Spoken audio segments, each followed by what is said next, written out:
All right, we're live. Welcome to Sunshine Cathedral, Sharing the Chair. I'm Darrell Watkins, Sunshine Cathedral's Senior Minister, and we have a very special guest today. We have the Reverend Elder Pat Bumgardner.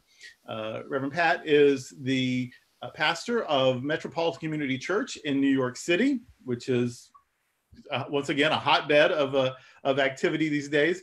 She's also the executive director of the Global Justice Institute, and they do amazing work with and for queer people all over the world, Pakistan, Malaysia, Africa, the Caribbean, even here in the United States, Eastern Europe, just amazing stuff. Sunshine Cathedral is so proud to partner with the Global Justice Institute and all the wonderful work that Reverend Pat leads. So we're so happy to have her today.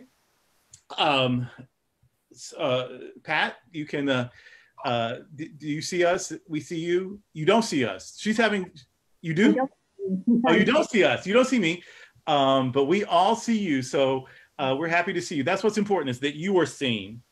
Okay. Right? And what is, by all these years later now, pretty commonly known, is that Reverend Pat was my field education supervisor when I was in seminary in New York. And so she continues to influence me. So all the things that you find deeply objectionable about me, you can trace those breadcrumbs back to Pat Bumgardner, maybe.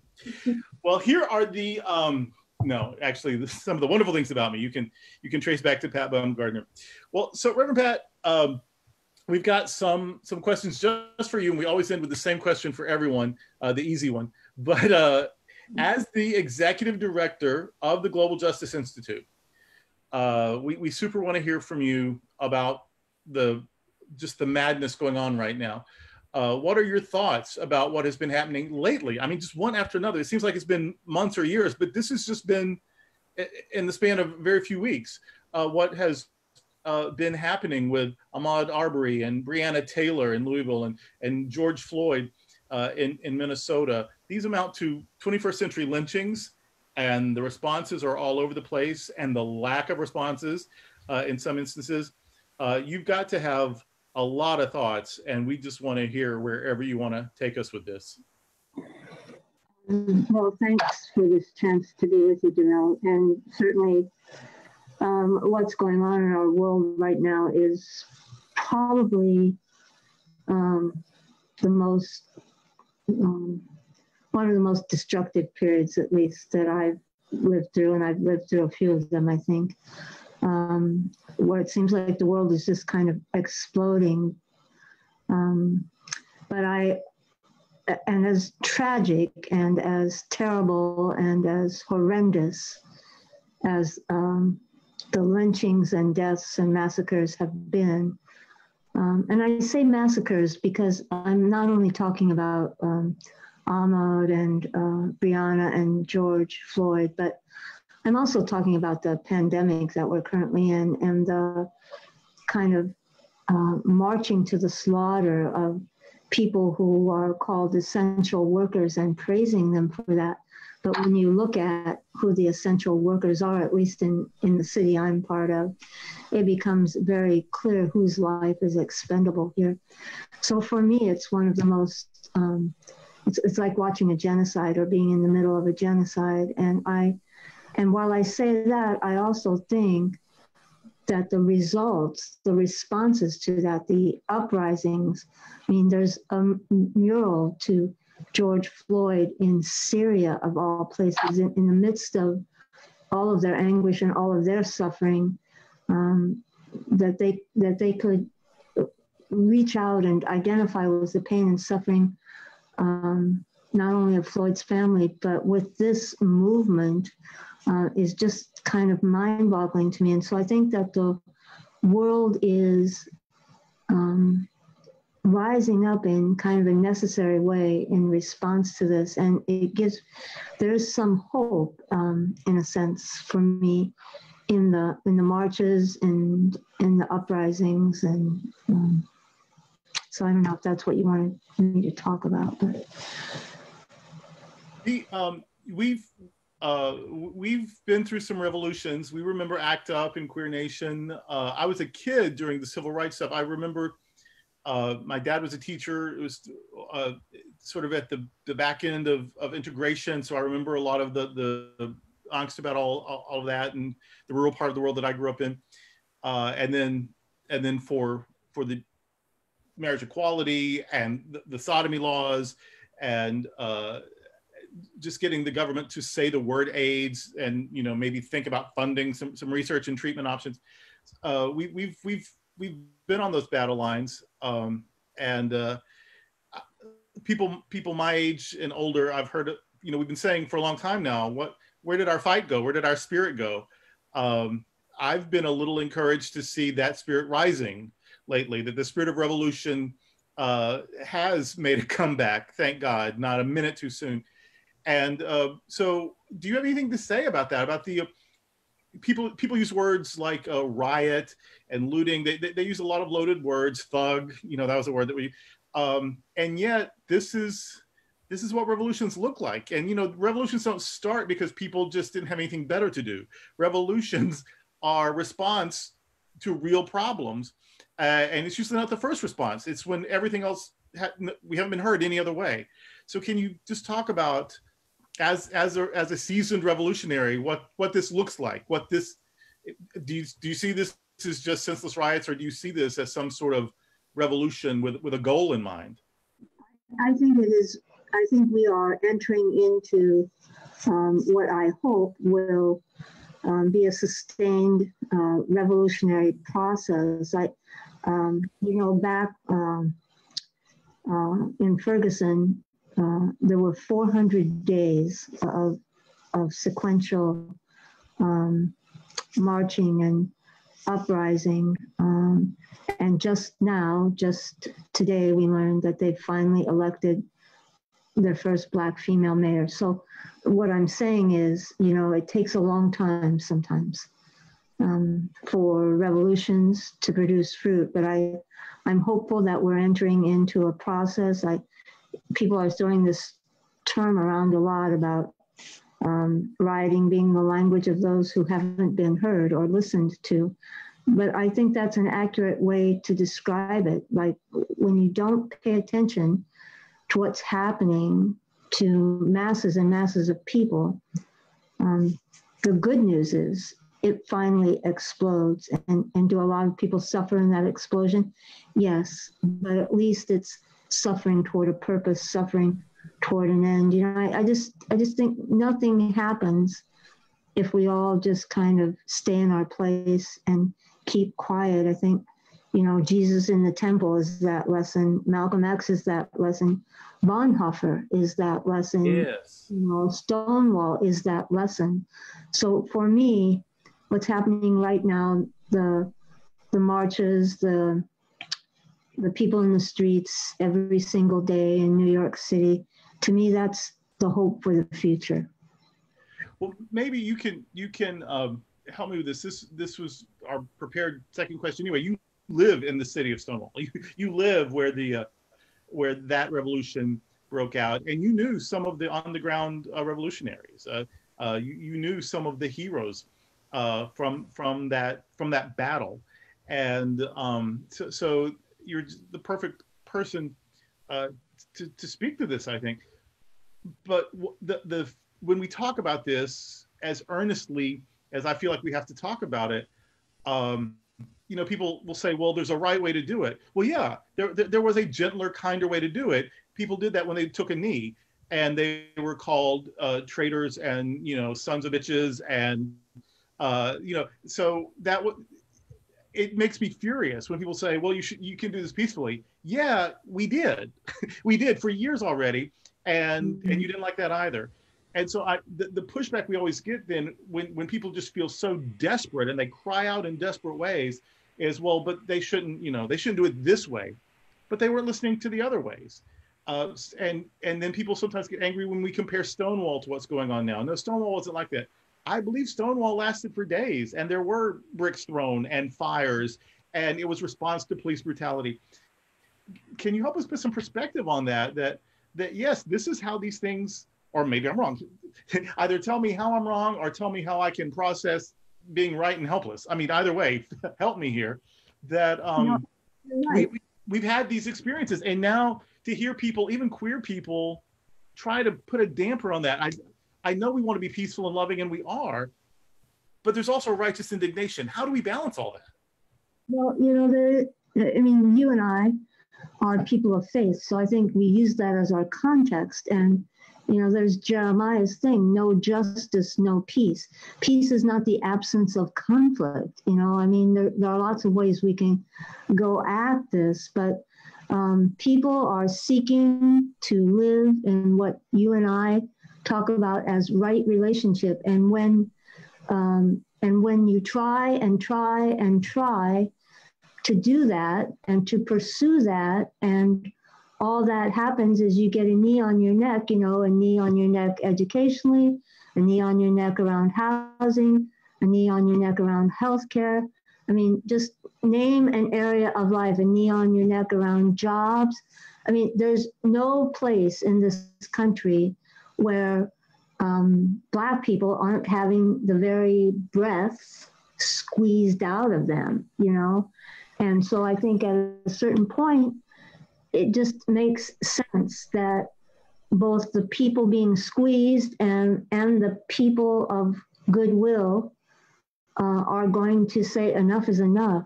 I think about things like, you know, the cop Chauvin and what should happen there. And what I feel like is, even though I'm not a fan of the criminal justice system or an advocate for throwing any life away, I think the carnage has to stop in terms of Black lives being slaughtered and Black lives being thrown away. And the only way we have to do that right now, because no one has been listening for how many hundreds of years to, you know, stop the lynching, this isn't right. The only way we have to do that right now is to throw him in jail and prosecute him. Do I think that's the best system in the world, or the best way to get to the end goal? Not necessarily, but it's the only path we have before us right now. Right. Until we have more enlightened leadership, if we're having to do it from the bottom, if we're having to do it from the margins, well, then you have to go to extreme lengths to be heard and to have any influence. I mean, ACT UP showed us that. I think the Black Panthers showed us that. The suffragettes taught us that. I mean, this is what leading from the margins has to look like. You know, the oppressors never just give up their totalitarian and autocratic impulses. They have to be challenged.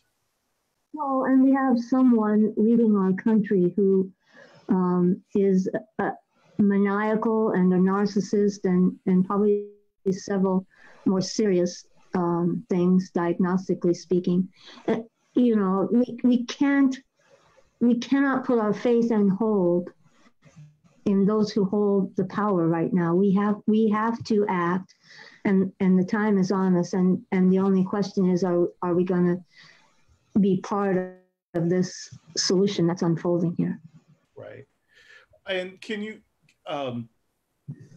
help the I used to say well-meaning. Now I think it's, because we've been talking about this for years now. So now I think it's chosen ignorance. Can you help us who will sometimes use a phrase that now makes my skin crawl? All lives matter. That is such an offensive response to a particular group of people being terrorized and oppressed and marginalized and killed, to say, well, you know, all lives matter. That seems so dismissive and so horrible to me. And yet I have failed, apparently, to help large numbers of people understand that. Can you do what I have been able to do and help people understand why that is a terrible thing to say right now? Well, I think it's a terrible thing to say ever, because it erases the reality before us. When I say all lives matter, it just kind of throws this wash over the screen, and now I'm no longer looking at the very real issue before me, you know, and that is the reality of what it means for a Black man or boy, sometimes a Black woman, a Black person to leave their house, what it means for them to try to go to work, what it means for them to try to get health care. You know, I'm no longer looking at the reality. I'm just seeing this broad swath of humanity and saying, oh yes, God loves all people, without dealing with what's happening to some very specific people in that broad swath of humanity. Yeah. Yeah. It's philosophically true. We all have sacred value. That is true. And God is love, and God loves everyone. That is true. And none of that is responding to the communities that we act as if that isn't true. And well, not me. I'm a nice person. I'm a good person. Okay, fine. But still, the systems that I benefit from are denying people some of the benefits that I take for granted, like being able to walk out of my door and not be assaulted. Like being able, like, you know, I take for granted that if I'm ever stopped because I have a taillight out, that I will live through that experience. You know, like I just assume that. And not everyone can make that assumption. And so that's why we say, that's why we have to remind people, Black Lives Matter, because if I did not enjoy white privilege, being stopped for a traffic violation could be terrifying. Yes, we have to say Black Lives Matter, because here's the bottom line truth. They don't matter right now. They don't matter to a whole lot of people within a whole lot of systems of operation. So we have to call out the truth, just like, you know, we used to have to stand in the streets and yell out silence equals death, or we had to go to some person's house and, you know, TP it because they weren't paying any attention to what was happening around HIV and AIDS. We have to speak the truth. And the truth is Black lives do not matter in our world. And so we have to try to highlight that. Right. The, and I get, you know, because we talk about it, we want people to know that God loves them. We want, you know, we pray for peace in the world.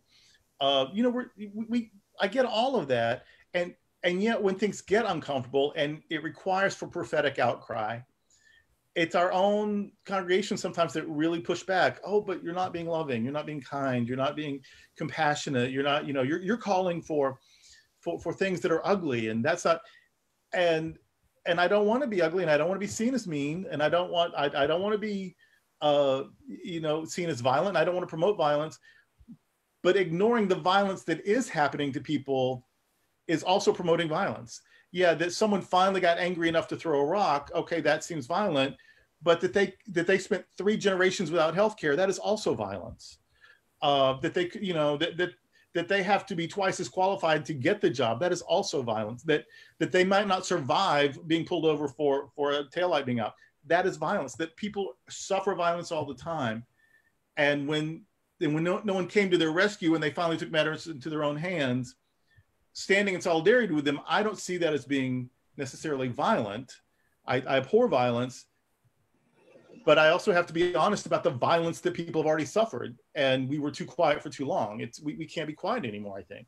Well, I think, you know, what we screamed our lungs out about with AIDS, silence is death, it has to be true across the board. And I also think we have to, as white people, be very reserved in our, it's only our privileged position that allows us to compare throwing a rock or bashing a window to putting a knee on the neck of a man for 8 minutes and 46 seconds until his lungs were crushed and he got no blood to his brain and he died. I mean, those things don't compare. Right. Exactly. Well, this is, I lined up for this month's discussions, queer luminaries, because it's LGBTQ plus month, but I just couldn't, with all of this going on, I just couldn't not address these things. And you were such a ideal person to talk about these things. So, but it is June. So let's get some queerness in this. I remember, gosh, in my 20s, being enthralled. I was in New York for something, and I don't know if it was maybe it was Halloween or Gay Pride. It was one of the things when you would have been out. MCC New York would have been out in force. And I saw this yellow circle, I think with red writing, "God made you queer." And I thought that was the most amazing thing I'd ever seen. And it said church, MCC New York. It was a church, like this church thing, just saying God made you queer. Not God thinks it's okay that you're gay, or God's not mad at you for being gay, or God will let you slip through the back door of heaven even though you're gay. No, God made you queer. I thought that was so powerful and so amazing. So here it is. It's June again, and decades later for me, and you're still doing what you're doing, and I'm still doing what I'm doing, in many ways influenced by you. What is your message to the queer community? You've had a message for decades now. What is it today? What is it in this hour? Well, in New York, I don't know how it will be for you guys in Florida, but in New York, Heritage of Pride always gives us a theme for the month. And the theme in New York for June 2020 is, which they thought up before everything exploded, is the future is ... and you fill in the blanks.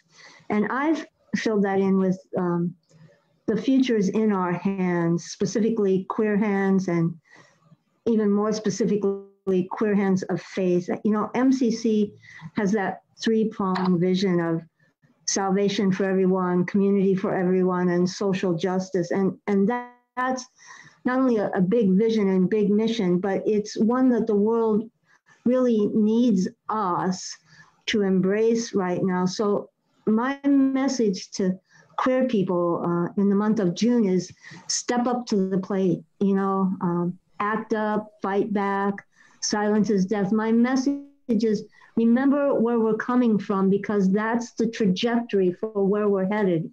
And just step up to the plate and be the kind of life forces that God intended us to be. I think queer people are on the planet for a reason. A lot of times you'll hear conservatives say that, the reason God made straight people is, to reproduce life. But I think we're on the planet to establish just and right relationship. And so this is our time, and we need to step up to the plate and embrace that. Wow. That's the word we needed to hear. You mentioned also act up and silence equal death. You brought that up several times. If you had $1 for every body consumed with AIDS that you've held, that you've embraced, that you've held or that you've hugged as they were dying or before they died or after they got diagnosed, I mean, you'd probably have enough money to buy a new building in Manhattan. You would have so much money. And we think of that's behind us because there's so many medications now, and people are living so long. I mean, I've been around for a long time now, and we all have friends who've been around for decades now because of medical miracles. And yet I still get calls with some frequency of people seroconverting, testing positive, and they're not only scared, just like we've always been scared when we got that news, but they're also ashamed because they feel like this shouldn't be happening anymore. I should have known better, whatever. They just have shame. They have fear and they have shame, and there's still stigma. They don't want anybody to know. Can you have a word of encouragement for that 24-year-old queer person who just did test positive, and now, in addition to being a little bit scared, hopeful because the medicines are probably going to do great things, but they also have this stigma and this shame, and I would have hoped that by now we'd be past that, and we really aren't. Yeah, I think there's a couple of things to say there, and one is that shame is one of those emotions that is like a repeat button in us. It just means we're going to do something. We're going to end up in the place that's made us feel ashamed again and again and again. It's not the kind of emotion that leads us any place or helps us change in any way. So what of the things I try to talk to people about is in any way you can, just, whatever exercise you have to do, if it's, closing your eyes and meditating for 20 minutes every morning, if it's just repeating some kind of mantra about, I am who I am by the grace and design of God, whatever it is, do that every single day and just, rid yourself of shame, because that's not going to save your life. That's not what saved you, Darrell. That's not what brought me through and everybody else who's lived as long as I've been blessed to live. What has helped us live is a firm and solid embrace of who we deeply and truly are at the core of our beings, and kind of living out of the power of that truth. And who we are is people created in the image of God. That's true for everybody.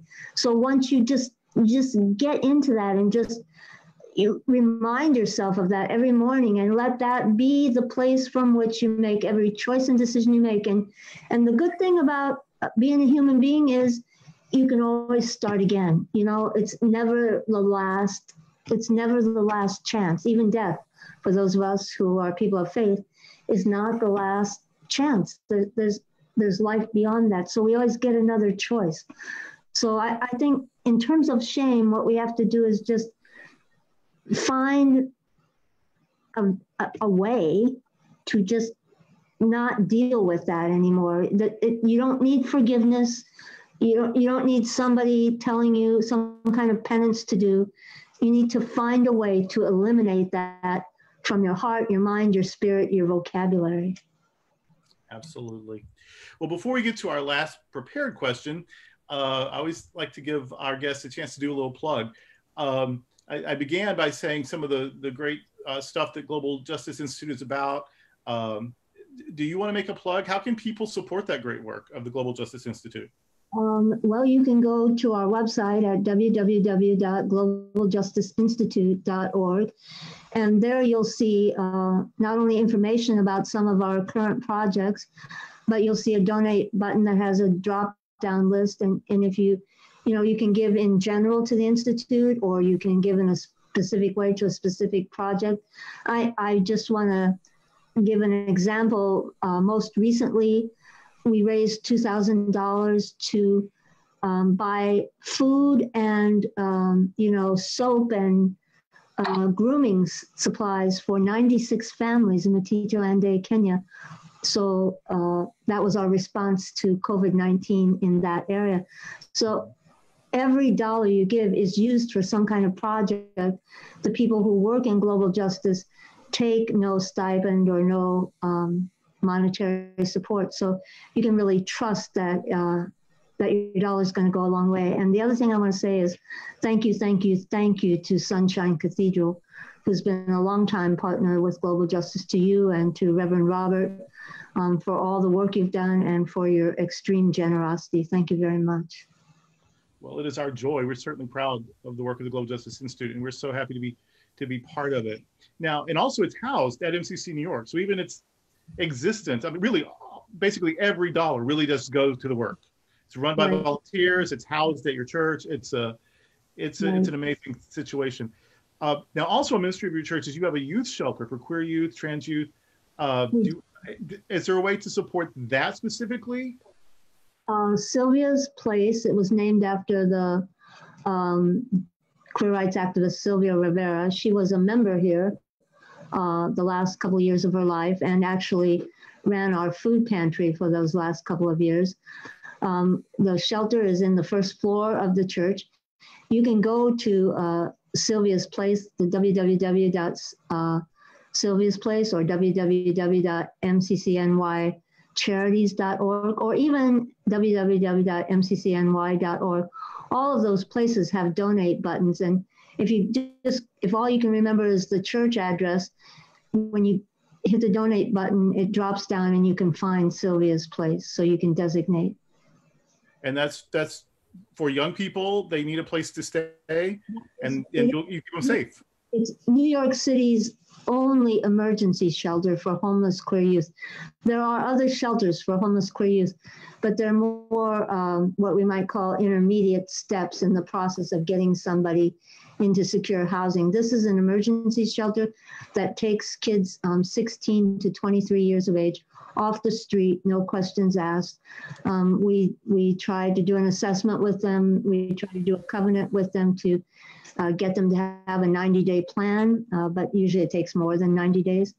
But, you know, our goal is to help them get back in school or get a job or get the social benefits that they need in some way to help them take the next step in getting their lives on track. And I just want to do a shout out to the current youth of Sylvia's Place, because when the pandemic hit, our food pantry quadrupled in terms of the services that were required of us and the amount of food that we're distributing. We had to start doing home deliveries.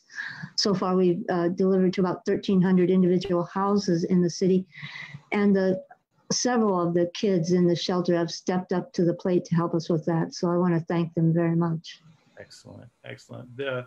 There's a handful of churches that that just are my constant prayers. And I think if I lived in that area, that would, you know, that I would have some connection to that church. MCC New York is one of those places that just lives the gospel, and it's just a shining light, especially in these days right now. So thank you for all of your work and your leadership, and for the mentoring you've provided to so many people, including me. So now the easy question. You know, we've already dealt with all the hard ones. So now the softball. What happens when we die? Well, I told people at church that you asked me that question. They wanted me to tell them the answer. Well, we have a different answer every week. So I think the most direct way I can talk about that, I think when we die, and I really believe this, that we become our deepest, truest selves. And saying that, believing that, is what enables me to believe in universal salvation for all. It's what gives me hope that it actually gets better, and that that when everybody dies, everybody transforms. So that's what I think happens. You become who you were really intended to be. And no matter what mistakes you've made, no matter what terrible things you've done. And why that's hopeful to me is because it means that heaven is the place where people are actually the way they were intended to be, and that they are of one voice and one heart and one spirit. And so when we pray for things to be done on earth as they are in heaven, we're praying for that singularity and that unity. So that's what I think happens. What a great message for Pride Month, and for the week of Pentecost, and for very troubled times right now. So thank you so much for this half hour. This has been so great. Of course, I always love talking to you, but this time I love sharing you with thousands of people, sharing your wisdom. So thanks for making time for us. Thank you. Thank you for all you do. All right. Thanks everyone for being with us. We'll do it again next week with the Reverend Dr. Dwayne Davis from All God's Children MCC in Minneapolis, another hotbed right now. So you'll want to join us next week with Reverend Dwayne. Thanks again, Reverend Pat, and God bless you all. Take care.